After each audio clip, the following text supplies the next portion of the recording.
Hey man, can you What's hear up? me? Yep. All good.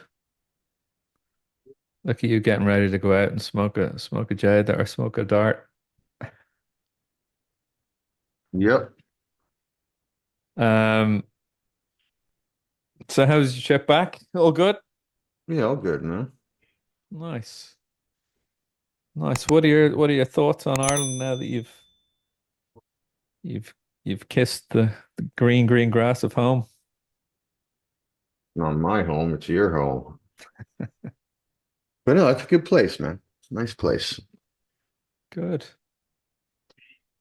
Nice. Nice place. Good peeps. Well, I wanted to jump on here and see what do you make of this BLS gamifying jobs data for the last 12 months? Yeah, I don't really get it. I've been doing this for a very long time. I don't remember ever talking about this revision number ever. I've been doing this for 30 years. Is this something that they've always done? I don't even know. If they have, I never saw it. Yeah, Or they apparently they have. I was listening to Mike McKee on Bloomberg, and they do the revisions. They had the worst they've ever had before yeah, was a revision of 500,000. This one's right. 818,000. Right. It's half a percent of the labor force. Is that right? Uh, I don't know. Pretty crazy that they're allowed to just do that, and everyone goes, "Oh, all right." I don't know. I mean, isn't that the government right there? It's crazy that they're allowed to do that, and everyone says, "Oh, all right." I mean, that's everything in the fucking government, isn't it? Well, I was saying to the guys here that, if you look at what the Biden administration have been doing with the petroleum reserve, where they didn't like the price of gas coming into or it's coming in an election year, so they just decided to sell a bunch of the reserves to contain oil prices. Okay. And so then if you go, well, do you think the same people would gamify the initial jobless figures for 12 months consistently and the NFPs? You have to say, well, yeah, Well, probably. then why would they release it now if that was their game?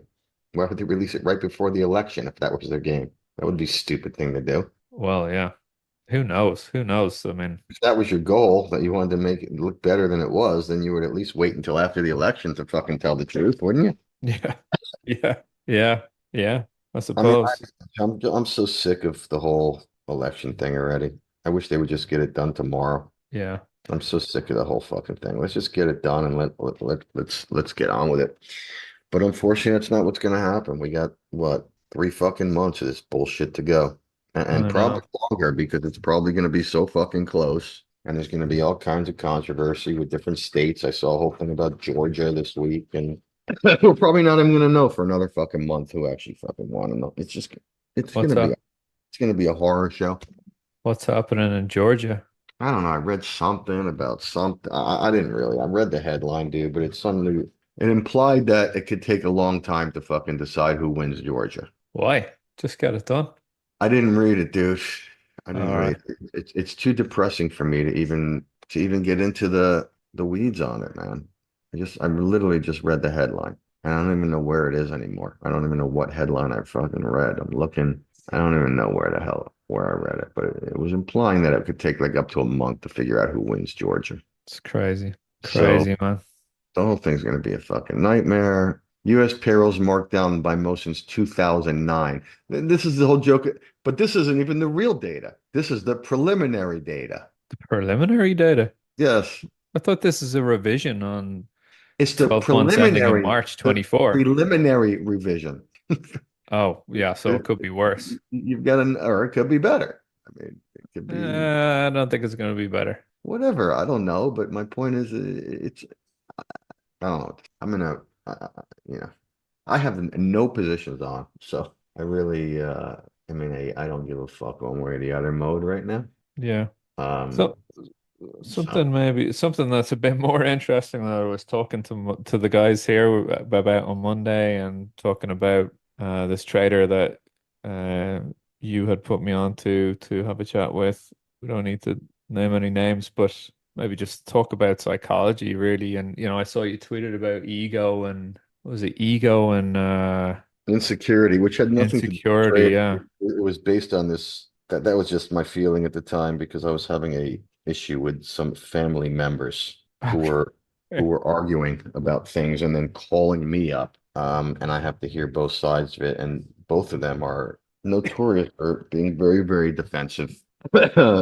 Which is I know them both very well because they're, you know, one is my son and one is my brother. One I grew up with and one I raised. And I think I know their psychology very well, and they're both very fucking insecure and very defensive because of it, and it drives their entire fucking psychology. I'm like, why do you to both of them? Like, why do you even engage? What do you have to prove?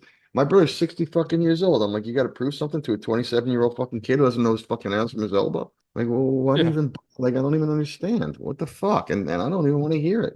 I Right. truthfully don't hear it. You guys fucking work it out. It's between you two. I don't fucking care. I don't want to fucking hear it. And Yeah. I saw a great quote by I think it was Keno Reeves or whatever his fucking name is. Keanu Reeves. Keanu. Keanu Reeves, Keanu man. Get Keanu with the Reeves. times. Yeah, Keanu Reeves said something like, I don't even bother arguing with anybody anymore. He goes, if you want to tell me 1 + 1 = 5, my Yeah. answer, great stuff. Go with it. Yeah. Yeah. That's Yeah, I exactly do. I've that's heard that. exactly where I'm at, man. I don't really you can't win, everybody's so insecure and they're so ego driven. They're never going to see the weakness in their argument because they can't admit to any of that. So, well, Yeah. what's the fucking point of even arguing? Who gives a shit? Yeah. It's not like you're going to change their minds, right? No, you're not. Yeah. Yeah. So what's the point? I don't even argue anymore. I just don't even, again, it just makes me not want to ever fucking leave my house again. Just not be around people at all because it's just, what's the point, man? What's the point? And that's exactly why the whole political situation is where it is. Yeah. Yeah. Yeah. I totally agree with that. I totally agree with that. I mean, I think we're kind of lucky here in Ireland because people aren't that polarized here. I think Ah, obviously all this you guys got to do is have a fucking pint and you're happy, man. that's right. That's right. What was it you said? Grab Breakfast a time? pint. Let's just have a pint. Yeah, breakfast. Oh, let's have a pint. Finish breakfast. Let's have a pint. Almost lunch. Let's have a pint. That's Ireland. Lunch. Let's have a pint. Finished lunch. Let's have a pint. Finished work. Let's have a pint. Dinner. Let's have a pint. Finished dinner. Let's have a pint. The headlines in Ireland tomorrow are going to be Jason Shapiro gets cancelled in Ireland. Listen, I'm not saying it's a negative. I think it's great. What the fuck, man? What's better than It'll be that? something like it'll be something like proud Zionist Jason Shapiro after visit to Ireland. That's what it'll be. They fucking hate the Jews over there, man. Tell you that right now, man. Damn, you guys are not Jew fans. Somebody told me on Twitter when I said I was going to Ireland, they were like, "Well, just don't wear your Star of David, bro." Yeah. Yeah. Well, you did all right. Otherwise, you did all right. Yeah, well, Um, I didn't wear my Star of David, which of course I don't own a Star of David. And I didn't tell anybody I was Jewish. So, the Irish don't have a keen eye for seeing a big-nosed, a hook-nosed Jew, apparently, because they would have pegged me on them. But I guess the fact that I was running around with an Irish girl gave me a little bit of yeah. cred. But on the psychology thing, what we were kind of talking about was and what I was kind of ruminating on actually when we went live on Monday for the session was really about that. Like, when you spend a lot of time kind of not getting anywhere or knocking your head against the wall with trading, and I think it's not just limited to trading, but when you're trying to do something that's really hard, you can what a lot of people don't realize, and you and I talked about this, is that you can kind of get comfortable in that space. And it becomes this kind of sort of Stockholm syndrome thing where you're like, you know what, everything's kind of not so bad here. I'm kind of just tipping away. But, people get really reluctant to actually kind of change that situation. Now, I know I'm changing the jibe of the conversation here a bit, but, the markets are doing what they're doing. But, I think the most beneficial conversations I have with other traders and people are sort of psychology sessions. And I think you have a really good psychology in that you just don't, nothing, you have the most unshakable attitude towards markets, which is fantastic. I've been doing it long enough, man. You know what I mean? Like I've been doing it so fucking long that like I'm never going to I still make mistakes and it still pisses me off, but I'm never going to make as big mistakes as I've made in the past. You know, I just Yeah. can't I just can't do that. And at the same time, I'm never going to have the wins that I've had in the past either, because I just don't do that kind of shit anymore, you know. But so it's like my volatility is so much lower than it's ever been that it makes it a lot easier to be sort of more unshakable, you know. Yeah. You know, I look at it like I make a mistake, I fuck something up, and like shit, I've gotten through worse than this, so just forget about it and move on. Would it be a fair assumption to say that your volatility in the past was more to do with size, like aggressiveness when it came to Yeah, sizing, of or course, of course, yeah, of course, yeah, that's what it's, and over trading and all the other things that people do, but definitely sizing. yeah, right. And so yeah, so you've just kind of normalized your sizing as opposed to having kind of a big variation of sizing to conviction. That's what I think. Yeah. And have you indexed like your sizing to like specific sort of percentiles on the COT report or in crowding or No, all my sizing is based on the fact that all my sizing for every trade is exactly the same. I risk the all same right. amount for every trade. And that risk amount is what brings me to a portfolio volatility that I'm targeting, Yeah. which I know, but through back testing and now through 20 plus years of live testing, you know, Yeah. I know where, I know that where my sizing is going to lead to over time volatility wise, and I'm comfortable with that. Yeah. So that's where I size. It's funny when you're kind of starting out in trading, you kind of really don't realize how your sizing can absolutely crucify you. And it's a shame because you might have a great edge or read on the market or feel for the market, but if you're just sizing up like a lot, it's just really going to compromise your psychology. And maybe it doesn't compromise your psychology, but when you take those hits, then psychology or no psychology, it's just going to affect your P&L in an outsized way, right? You know, what I have found is that the more I think a trade's going to work, the less chance it has of working, and the less I think it's going to work, the more chance it has of working. You know, so Right. I just can't vary my sizing. I just can't do it. You know, So basically, you're not only fading the market, but you're actually fading yourself. always.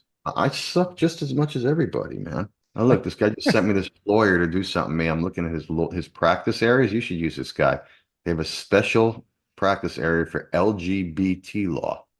Come on, seriously. Well, Yeah. I suppose it's a legal field now, eh? Business law, estate planning, family law, LGBT law, and real estate law. It's its own thing. They have adoption, divorce, and estate planning. Does LGBT have different estate planning than someone else? I don't know. But I think it would, yeah, because you'd have to get around anyway, common let me know if you need a partnership lawyer. I'll send them laws. to you. Why would I need that lawyer? Uh, I don't know what you do in your private cases. Thank you. Thank you. Jason is co sorry, got the squawk still on here. I saw your favorite trans community member was on the national convention yesterday. Who's that? Mr. and Mr. Obama. Yeah, I can't even. I just can't I watch. I can't I have watch. I did I, watch a bunch of the Republican one, but now I can't watch this shit anymore. I just want it to be over, man. I just want this to be over. I just want to go to sleep for 3 months and wake up and find out. Okay, see what happened, and let's fucking move on. I'll tell you what, I could go to sleep for 3 months easy. These Yeah, babies are killing me, man. it's such bullshit. The bullshit that they lay and like the media is so bad, man. It's like they work for them. Like that's not what it's supposed to be, man. You know what I mean? You turn on the one type of media and they're like, "Oh, this is the greatest convention we've ever seen," and everybody's so Oh no. positive and excited. I'm like, "Fucking, it's Yeah. such bullshit." Nobody's, you know, and then Nobody's excited. I mean, they're excited, but it's all such a, you know what I mean? It's such a show. I know, but that's what it is, man. It's So uh I can't watch it, man. I it's can't watch show biz. It's not show it. It's show. it's showbiz. So I can't watch it, man. I really can't. You know, I watched some of the Republican one because if nothing else, I think Trump is certainly entertaining. So I watched that one. My wife watched the other one last night because she's a big fan of the Obama clan, but I left. I couldn't really watch. I just can't watch this shit, man. I know it's like watching a Taylor All of a Swift sudden, concert. Kamala Harris is like the greatest fucking thing that's ever lived. You know, I know. a, She a well, year she ago, a year ago, everyone fucking hated her. she had 4 years to be the greatest thing, and now it's apparently now she wants to do all the shit that she could have done. Look, I kind of feel like look, I don't I'll have tell you a what, let's fucking go. I hope this is the point. She won't do anything she talks about. It's all a bunch of bullshit anyway. But I hope she does. Man. Let's get a good old fashioned, price cap on goods going. But let's get that going. That'd be awesome. Is that one thing she said she was going to do? That's totally horseshit, man. She's not going to do that. I She's know, not but I going to hope do but that. it'd be great if she did. I'd love it. Well, Let's everyone would love that if they put price caps on everything, you know. But Yeah, I create tell you short. what's not going to Commodity happen. markets, the commodity markets would be freaking awesome if she did that, which is all I really care about. There would be Yeah, so much volatility in that. It would be yeah. freaking awesome. There would be so many shortages of everything. I mean, it's classic economics, you know. I just keep going back to that one fact that they just don't teach economics. Nobody understands economics. So these politicians can lie to them about it. Sounds like a good idea. Price cap's great. I won't have to pay for something anymore. You know what I mean? I won't have to pay more than this for something. Okay, that's what you think, but that's not how economics works. There Well, it won't be worked any. out really well for Soviet Russia, didn't it? No, that's what I mean. And it didn't work in the 70s when they tried to do that either, right? So it doesn't work. And anyone who has learned anything about economics knows that. But Yeah. but they don't teach economics. Nobody understands it. So They'd just be held to ransom by Carlyle and Trafigura and all these commodities brokerages, man. They would just have all the US government at ransom. Not that they already don't, maybe, but yeah. But what the big passion killer is for Kamala is 25% tax on non-liquidated savings and investment positions. yeah, it's a great one too. It's a really great idea. Yeah. Bring it on, man. Bring it all on. That's what I say. Bring it on. Give the people what they want. Let it burn. That's what I say. Let it burn and see how fast it That's what goes. I say too. Let it burn, man. I'm good. Yeah. I'm Yeah, man. good. So let it burn. I don't really, I really just get it over with. Either one way or the other is my point. All right. Let's just get this fucking election over with. Okay. Well, keep it short and sweet, Brady, because I think all All right. right. Let me know if you need that lawyer, man. I'll hook you up. I do not need anything to do with LGBTQTI, BNQ, whatever. I don't need it. No? All right. Well, if you come out, let me know. I think look at that. Look at the time. Would you look at the time? Bye bye. All right, I'll talk to you, man. Be good. Bye.